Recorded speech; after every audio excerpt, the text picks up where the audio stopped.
आहे. सध्या उन्हाची तीव्रता अधिक वाढत आहे. कडक उन्हामध्ये डोकं गरम होते का? पाणी पिऊनही तहान भागत नाही? तर थांबा. आज मी दाखवणार आहे असं एक देसी ड्रिंक जे शरीराला आतून थंड करेल आणि थकवा लगेच गायब करेल. फक्त एक कच्ची कैरी आणि 2 मिनिटात तयार होणारा हा जबरदस्त कैरीचं पन्हा, जो उन्हाळ्यात डॉक्टर सुद्धा रिकमेंड करतात. कडक उन्हात शरीराला थंडावा देणारा आणि उष्णतेपासून बचाव करणारा हा पारंपरिक कैरीचा पन्हा आज अगदी सोप्या पद्धतीने बनवणार आहोत. चला तर मग जास्त वेळ न घेता व्हिडिओला सुरुवात करूया. पण कोणत्याही क्षणी व्हिडिओ थोडा जरी आवडला तर व्हिडिओला लाईक करायला विसरू नका. यासाठी आपल्याला कच्ची कैरी लागणार आहे. एकदम ताजी, फ्रेश आणि हाताला अशी कठीण लागणारी कैरी घ्यायची आहे. मऊ कैरी घ्यायची नाही. आता हे आपण पाण्याने स्वच्छ धुवून घ्यायचं आहे. एक 10 मिनिटं पाण्यातच ठेवायचं, म्हणजे याचा जो चीक आहे तो निघून जातो. आणि स्वच्छ धुवून घेऊन देठाकडचा भाग कट करायचा आहे आणि नंतर आपण हे पाणी उकळत ठेवून यामध्ये शिजवून घ्यायचं आहे. तुम्ही हा इडली कुकरमध्ये वगैरे शिजवून घेतलं तरी सुद्धा चालू शकेल. आता या ठिकाणी 5 ते 10 मिनिटात आपली कैरी छान शिजली जाते. कच्ची कैरी अतिशय हेल्दी आणि पौष्टिक असते. कच्च्या कैरीमध्ये थंडावा देणारे गुणधर्म असतात. हीच कैरी पिकली म्हणजे पिकलेला आंबा झाला की तो उष्ण होतो, परंतु कच्ची कैरी ही थंड प्रकृतीची असते, त्यामुळे अतिशय पौष्टिक अशी असते. अगदी 5 ते 10 मिनिटांमध्ये आपली कैरी छान अशी शिजलेली आहे. तर या कैऱ्या आपण एका बॉल्समध्ये काढून घ्यायच्या आहेत आणि थंड होऊ द्यायच्या आहेत. तोपर्यंत आपण एका साईडला पॅन ठेवायचा आहे.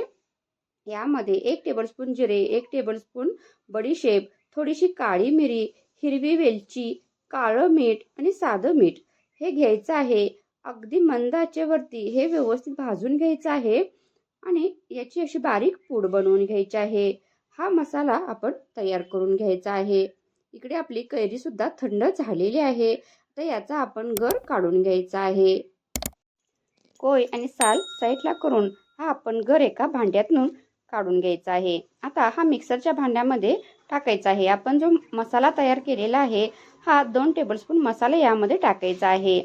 यामध्ये आपण पुदिन्याची पाने आणि आवश्यकतेनुसार थोडंसं आणखी काळं मीठ टाकलं तरी चालेल. आता एका भांड्यामध्ये आपण अर्धी वाटी साखर आणि अर्धी वाटी पाणी घ्यायचं आहे. याचा पाण्यामध्ये साखर विरघळली यामध्ये आपण हे मिश्रण जे मिक्सरला फिरवून घेतलं आहे हे यामध्ये टाकायचं आहे आणि एक 2 ते 3 मिनिटं छान असं शिजवू द्यायचं आहे. तर शिजल्यानंतर पूर्णपणे हे थंड झाल्यानंतर एका काचेच्या भरणीमध्ये हे भरून ठेवायचं आहे, म्हणजे वर्षभर आपण हे पन्ह वापरू शकतो. यानंतर काचेचा ग्लास घ्यायचा आहे. काठावरून असा लिंबू फिरवायचा आहे. एका प्लेटमध्ये लाल मिरची पावडर आणि थोडंसं मीठ मिक्स करून घ्यायचं आहे. यामध्ये असा हा ग्लास पालथा घालायचा आहे.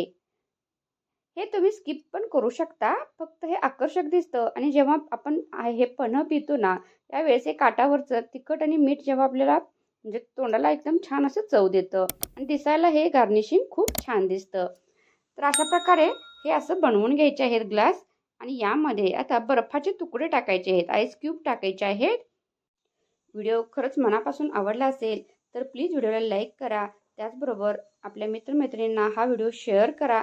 अजूनही चॅनलवर नवीन असाल, चॅनलला सबस्क्राईब केलं नसेल तर प्लीज चॅनलला सबस्क्राईब करा आणि शेजारील बेल आयकॉनची घंटा प्रेस करा, जेणेकरून तुम्हाला अशा नवनवीन व्हिडिओची नोटिफिकेशन मिळत राहील. आता बर्फाचे तुकडे टाकल्यानंतर यावरून आपण जे पन्ह बनवलेलं आहे हे थोडं थोडं टाकायचं आहे आणि वरून आता पाणी ओतायचं आहे आणि चमच्याच्या साहाय्यानं हे छान असं मिक्स करून घ्यायचं आहे. तर उन्हाळ्यामध्ये सर्वात हेल्दी ड्रिंक कोणतं असेल तर हे कच्च्या कैरीचं पन्ह. त्यामुळं नक्की आवर्जून या उन्हाळ्यामध्ये असं हे कैरीचं पन्ह बनवा आणि कमेंट करून कळवा की तुम्ही हा व्हिडिओ कोणत्या भागातून, कोणत्या गावातून पाहत आहात, म्हणजे मलाही समजेल की माझे व्हिडिओ कोणकोणत्या भागापर्यंत पोहोचलेले आहेत. चला भेटू नेक्स्ट व्हिडिओमध्ये.